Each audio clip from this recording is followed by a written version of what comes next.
यार budget segment कितना ज्यादा बेहतरीन हो जाता है जब भी कोई नया स्मार्टफोन आता है। नहीं अभी जैसे कि 30,000 के सेगमेंट के अंदर दो स्मार्टफोन हमारे पास आते हैं और एक तो बिल्कुल लेटेस्ट लॉन्च है जो कि ये Moto H70 फ्यूजन, और आज इसको हम लोग भिड़ाएंगे इस Vivo के T4 Pro के साथ। अब ये जो T4 Pro है ये थोड़ा सा धुरंधर स्मार्टफोन है, जब ये आया था थोड़ा टाइम पहले काफी लोगों ने इसकी प्रशंसा करी थी, तो आज हमने सोचा क्यों ना भाई इस newly launch Moto H70 fusion के साथ इसको भिड़ा के देखते हैं और चेक करते हैं कि अगर आपका बजट है अंडर 30,000 तो आपको कौन सा स्मार्टफोन लेना चाहिए। वैसे इन दोनों ही फोन के प्राइस के अंदर आपको फर्क भी देखने को मिल जाता है, क्योंकि जो Moto H70 फ्यूजन है वो अंडर 25,000 आपको मिल जाएगा और वहीं पे T4 Pro आपको अंडर 27,000 मिलता है, और दोनों ही 8 128GB वाले वेरिएंट के अंदर आते हैं। अब देखो स्टार्ट करते हैं इसके कंपैरिजन के साथ, लेकिन उससे पहले एक चीज बताया था, अगर आप लोग देखो यार पहली बार चैनल के ऊपर आ रहे हो यार जल्दी जाकर चैनल को सब्सक्राइब कर दो, क्योंकि यार बहुत ज्यादा इंपॉर्टेंट चीज है। 8 लाख की फैमिली जल्दी कंप्लीट करनी है। दोनों ही फोन के बॉक्सेस के अंदर आपको लगभग सारी सामग्री मिल जाती है। अगर चार्जर की बात करें तो वो भी आपको बॉक्स मिलता है। Vivo के साथ आपको 90 वॉट्स का चार्जर मिलेगा, Motorola के साथ आपको 68 वॉट्स का चार्जर मिलेगा। अब आगे चल के आपको बैटरी के बारे में बताऊंगा कि कितना फर्क आता है उसके अंदर, क्योंकि वो एक अलग चीज है। अब बात करेंगे सबसे पहली चीज जो कि डिजाइन। दोनों ही फोन का एक बहुत ही डिफरेंट यहाँ पे अप्रोच है डिजाइन को लेकर। आप लोग देखोगे Vivo के अंदर एक इनका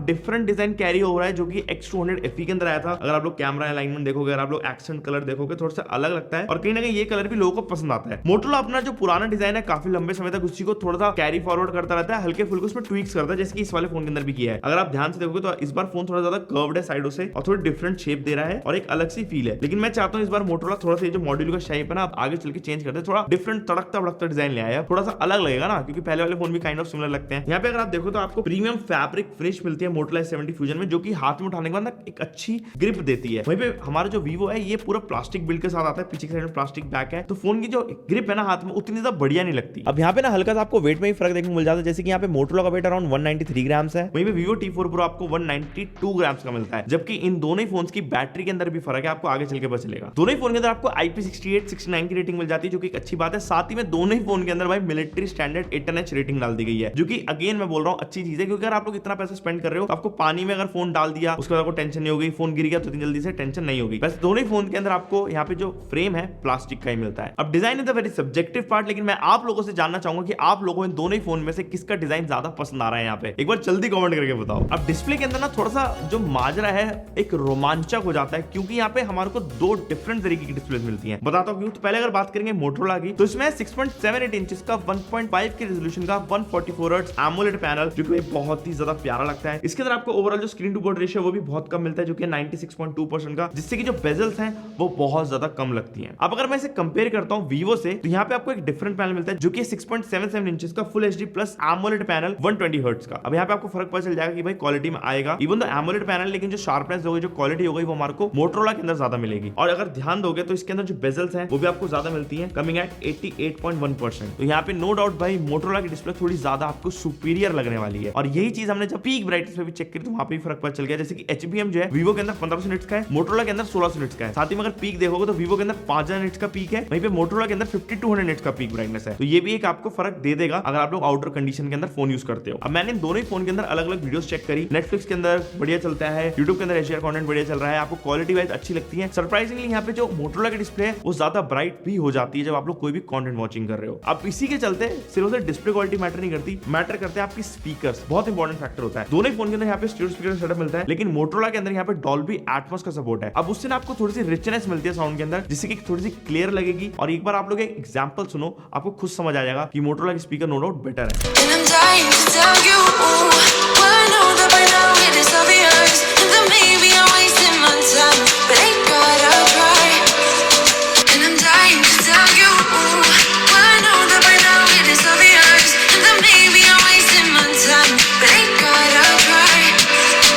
स्पीकर के बाद डायरेक्टली चलते हैं भाई हैप्टिक्स के ऊपर। बहुत इंपॉर्टेंट फैक्टर होता है, लोग इसे बिल्कुल नजरअंदाज कर देते हैं, बट मैंने जितना भी अभी तक हैप्टिक्स चेक करे मेरे को Motorola के थोड़े बेटर लगे। इसके अंदर जो फील आती है वो पता चलती है रोबस्ट है। फोन में जब भी कुछ टाइप करें तो पता चलता है कि हाँ भाई कुछ टाइपिंग हो रही है। अब परफॉर्मेंस के अंदर देखो जो माजरा है वो थोड़ा सा डिफरेंट है, समझाता हूँ क्यों। अगर आप लोग प्रोसेसर को कंपेयर करते हो तो एक तरफ Vivo के अंदर आता है Snapdragon 7 Gen 4 और Motorola के अंदर आता है Qualcomm Snapdragon 7S Gen 4। दोनों ही प्रोसेसर लगभग सिमिलर से लगेंगे आपको काफी सारी चीजों के अंदर, लेकिन यहाँ पे जो एक्स्ट्रा चीजें हैं उसके अंदर फर्क है। जैसे कि यहाँ पे Motorola के अंदर LPDDR5 5x रैम डाली गई है और साथ ही में UFS 3.1 की स्टोरेज है। और अगर कंपेयर करें Vivo से तो उसके अंदर आती है LPDDR 4x रैम और UFS 2.2 की स्टोरेज। तो स्टोरेज स्पीड्स के अंदर बहुत बड़ा फर्क मिल जाएगा, जिसकी वजह से जब आप लोग डे टू डे टास्क करते हो, व्हाट्सएप खोलना, फेसबुक खोलना, इंस्टाग्राम खोलना, आपको मोटोरोला ज्यादा फास्ट लगेगा क्योंकि उसकी स्टोरेज फास्ट है। बट हमने जब यहाँ पे Antutu Geekbench रन करा तो वो हल्का सा ज्यादा Vivo के अंदर आ रहा था, क्योंकि जो प्रोसेसर के अंदर हल्के से कोर्स के अंदर फर्क है, जिस वजह से यहाँ पे परफॉर्मेंस के अंदर आपको फर्क दिखेगा। लेकिन डे टू डे लाइफ के अंदर मेरे को यहाँ पे मोटोरोला ज्यादा बेटर लगा ओवरऑल परफॉर्मेंस वाइज, और थोड़ा ज्यादा नई टेक्नोलॉजी उसके अंदर डाली गई जैसे LPDDR 5x, जिस वजह से लॉन्जिविटी हमारे को देगा लंबे समय की। लेकिन BGMI की जब बात करते हैं, इवन दो Vivo के अंदर हमारे को यहाँ पे ज्यादा बेटर स्कोर्स मिल रहे हैं, लेकिन यहाँ पे 120 FPS का सपोर्ट नहीं है उस वाले फोन के अंदर, वो 90 FPS सपोर्ट करता है, जबकि मोटोरोला यहाँ पे 120 FPS सपोर्ट दे देता है आप लोगों को। अब गेमिंग के अंदर आपको भाई ऑब्वियस सी बात है, यहाँ पे जो एवरेज फ्रेम्स है मोटोरोला के अंदर ज्यादा मिलेंगे क्योंकि उसका 120 FPS मिल रहा है, तो एवरेज अगर वो 100 FPS पे भी कर रहा है तो आपको ज्यादा बेटर फ्रेम रेट्स वहीं पे मिलने वाले हैं। अब मैंने यहाँ पे भाई साइड बाय साइड कुछ एप्लीकेशन खोली, आप लोग देख सकते हो जो स्पीड्स है फर्क दिखता है उनके अंदर। बाकी देखो यार, अगर आप लोग डेडिकेटेडली परफॉर्मेंस सेंट्रिक डिवाइस चाहिए तो वो आपकी परफॉर्मेंस के ऊपर और आपके टास्क के ऊपर डिपेंड करता है, आप करना क्या चाहते हो। आपको गेमिंग सेंट्रिक चाहिए, आपको वीडियो एडिटिंग के लिए चाहिए, एक बार आप कमेंट करके बताना, फिर शायद मैं उसको बाइफिकेशन करके आपको कमेंट में बता दूंगा कौन सा बेटर है उसके हिसाब से। अब इसी के चलते भाई सॉफ्टवेयर के अंदर भी आपको फर्क दिखता है, और सॉफ्टवेयर भी बहुत इंपॉर्टेंट चीज होती है। हार्डवेयर भाई आप लोग मान लो कितना भी तगड़ा लगा दो, लेकिन उससे अगर बात करने के सॉफ्टवेयर अच्छा नहीं है ना तो आपको पूरा मजाक करके हो जाता है। तो यहाँ पे अगर देखें तो मोटोरोला के अंदर हेलो UI आता है, बहुत ही क्लीन सॉफ्टवेयर है, थोड़ा सा स्टॉक एंड्रॉइड वाली फील देता है, ज्यादा ब्लोटवेयर नहीं होता है, फालतू की एप्लीकेशन नहीं आती है, और जो आती भी है वो आपकी नेसेसरी की होती है, तो आप लोगों को बाद में भी इंस्टॉल करनी है, बाद में आप लोग उसे इजीली अनइंस्टॉल भी कर सकते हो। Vivo की जहां तक बात रही, इसके अंदर भाई अभी Origin OS आ चुका है, पहले जब फोन आया था जब FunTouch OS था, बट अब Origin OS के अंदर वो तब्दील हो चुका है। Origin OS के बाद काफी सारी चीजें चेंज हुई है, हमने उसके ऊपर एक डेडिकेटेड वीडियो बनाई थी, आप लोग जाके चेक कर लेना। बाय द वे इसके अंदर आपको ब्लोटवेयर मिल जाते हैं, हल्की फुल्की एप्लीकेशन आती है, जैसे कि आप देख सकते हो यहाँ पे आपको एक एप्स का फोल्डर मिलता है, ये एक दो गेम्स आती हैं, इन्हें आप लोग अनइंस्टॉल कर सकते हो, बट हाँ इसमें ब्लोटवेयर आपको मिलता है थोड़ा ज्यादा, और ये स्टॉक एंड नॉट वाली फील बिल्कुल नहीं देता, इसमें थोड़ी डिफरेंट फील आती है। बाय द वे अगर आप लोग देखोगे AI फीचर्स, तो दोनों फोन के अंदर अपने अपने AI फीचर है। मोटोरोला के अंदर थोड़े से अपने खुद के घर के फीचर है, जैसे कि मोटो सिक्योर, मोटो फैमिली, मोटो स्पेसेस, मोटो कनेक्ट साथ ही में आपको एक ना अलग से इकोसिस्टम बना देता है, ये आपको बेटर फील आती है। और जैसे कि AI की बात करें तो मोटोरोला के अंदर आपको मिल जाता है next move, AI playlist studio, AI image studio.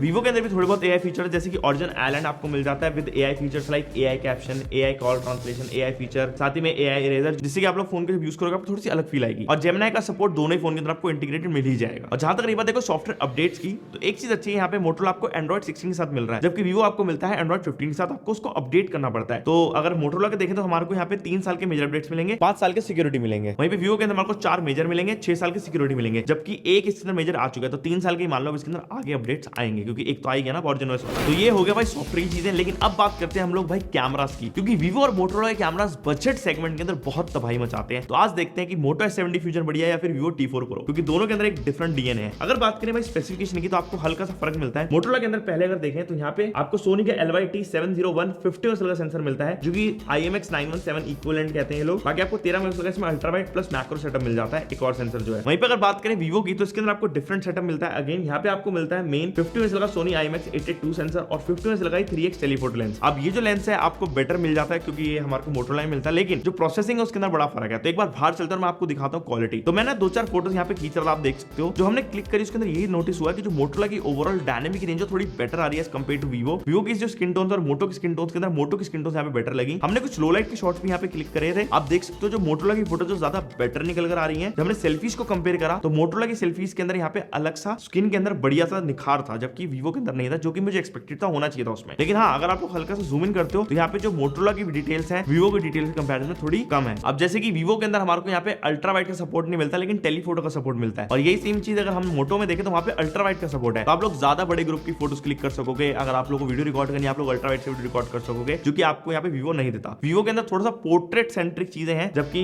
Motorola के अंदर मेरे हिसाब से ऐसी चीजें हैं जो नॉर्मल जनता ज्यादा यूज करती है। बस ये बात है कि अगर आप लोग भाई जूम शॉट खींचते हो टेलीफोटो लेंस के जरिए तो आप लोगों को Vivo के अंदर यहाँ पे बेटर मिल जाएंगे। रही बात देखो वीडियो की, तो दोनों ही फोन के अंदर आपको 4K 30 FPS का सपोर्ट मिलता है, 60 का दोनों के अंदर ही सपोर्ट नहीं है। आप लोग देख सकते हो, आपको क्वालिटी एक बार मुझे कमेंट करके बताओ किसकी ज्यादा बेटर लग रही है। अब इस टाइम पर दोनों phone 4K 30 FPS video record कर रहे हैं अपने फ्रंट कैमरा से। मैं इस टाइम पर बिल्कुल इन द सनलाइट हूँ, तो समझ आया किस तरीके से सन को कंट्रोल कर रहे हैं। और अगर मैं ऑपोजिट जाऊँ, बिल्कुल अब हमारे सूर्य भगवान बिल्कुल पीछे हैं, तो मेरे को क्वालिटी यहाँ पे दिख रही है कि भाई मोटोरोला अच्छे से मेंटेन कर ले रहा है, वैसे दिक्कत आ नहीं रही है। बाकी आप लोग बताओ आपको किसका फील्ड ऑफ व्यू और किसके माइक्रोफोन यहाँ पे ज्यादा अच्छा लग रहा है। ये 4K 30 FPS वीडियो इस टाइम पर दोनों ही फोन से रिकॉर्ड है, आपको हल्का सा स्टेबलाइजेशन का भी अंदाजा हो जाएगा। और अभी हम लोग ना एक ऑपोजिट सनलाइट की कंडीशन के अंदर है, जिसके अंदर की सन जो हमारा बिल्कुल पीछे है, तो आपको समझ आया किस तरह की क्वालिटी यहाँ पे मेंटेन करते हैं। ये मोटोरोला यहाँ पे थोड़ी सी यहाँ पे बेटर क्वालिटी प्रोड्यूस कर रहा है, मुझे जहाँ तक पता चल रहा है। और यहाँ पे अगेन आप सनलाइट जो मेरे पूरे फेस के ऊपर आ रही है, तो आप जो है हाईलाइट्स कैसे कंट्रोल करते हैं दोनों स्मार्टफोन वीडियो के अंदर, वो भी आपको पता चल जाएगा। आपको यहाँ पे ऑडियो का भी अंदाजा हो जाना चाहिए कौन सा माइक ज्यादा बेटर यहाँ पे ऑडियो कैप्चर करता है। मोटोरोला के अंदर एक और फीचर है जो कि हॉराइजन लॉक का, जिससे कि अगर आप लोग फोन को टिल्ट भी कर दो तो भी उसके अंदर जो वीडियो उसके अंदर कोई भी फर्क नहीं आता। अब देखो यार कैमरास का आपको सब कुछ समझ आ चुका है, तो चलते हैं बैटरीज के ऊपर। याद है मैं आपको स्टार्टिंग में बता रहा था कि यहाँ पे बैटरी के अंदर फर्क है। तो भाई मोटोरोला के अंदर आती है 7000 mAh की इतनी बड़ी बैटरी। अगर वीवो को कंपेयर करते हो इसमें आती है 6500 mAh की बैटरी। दोनों के अंदर भाई बैटरी नहीं है, बैटरा कहते हैं इसको। बहुत बड़ी बैटरीज है, एक टाइम पे टैबलेट्स में आती थी इतनी बैटरी। तो आपको टेंशन नहीं लेनी कि भाई आपका फोन कितना टाइम चलेगा, आपका फोन बहुत लंबे समय तक चल सकता है। रही बात चार्जिंग की, तो यहाँ पे 68 वॉट की चार्जिंग है, यहाँ पे आपको 90 वॉट की चार्जिंग मिलती है, लेकिन बैटरी यहाँ पे बड़ी है। लगभग 1 घंटा लगेगा दोनों फोन के अंदर चार्ज करने में। आपको ज्यादा फर्क यहाँ पे नहीं मिलेगा। ये है कि भाई आपको बैटरीज बड़ी मिल रही है तो ज्यादा टेंशन नहीं होगी आपको कि भाई आपका फोन लंबे समय तक नहीं चलने वाला। बेनिश्चित होकर अपने फोन को यूज कर सकते हो। तो देखो यार मेरा जो कंक्लूजन रहेगा वो ये है कि मोटोरोला आपको थोड़े ना कम पैसे के अंदर ज्यादा बेटर चीजें प्रोवाइड कर रहा है, तो आप लोग इस वाले फोन को जरूर चेकआउट कर सकते हो। और रही बात मोटोरोला भी काफी सारी चीजों के ऊपर अपनी और भी काम कर रहे हैं, जिसके इनके सर्विस सेंटर के ऊपर काम कर रहे हैं, तो इनकी काफी सारी चीजें वहां पे चेंज हो रही है, हम लोगों को पता चला है इंटरनली। तो मैं आपको बस वो बता रहा हूँ। मोटोरोला S70 फ्यूजन की जो सेल है वो स्टार्ट हो रही है 12 मार्च से। बाय द वे आप इन दोनों फोन को बाय कर सकते हो। मैं यहाँ पे स्पेशल लिंक डाल दूंगा जिसपे और डिस्काउंट रेट पे आपको मिल जाएंगे। तो आप लोग प्लीज भाई को हेल्प करने के लिए लिंक से कुछ भी खरीद लेना, अच्छा लगेगा और हम लोग बेटर वीडियो आपको दे पाएंगे। और बस यार ये वीडियो पसंद आएगी लाइक कर दो, अपने दोस्त का शेयर करो जो इन दोनों फोन पे कंफ्यूज है, और मैं आपसे मिलता हूं नेक्स्ट वीडियो के अंदर। Okay guys,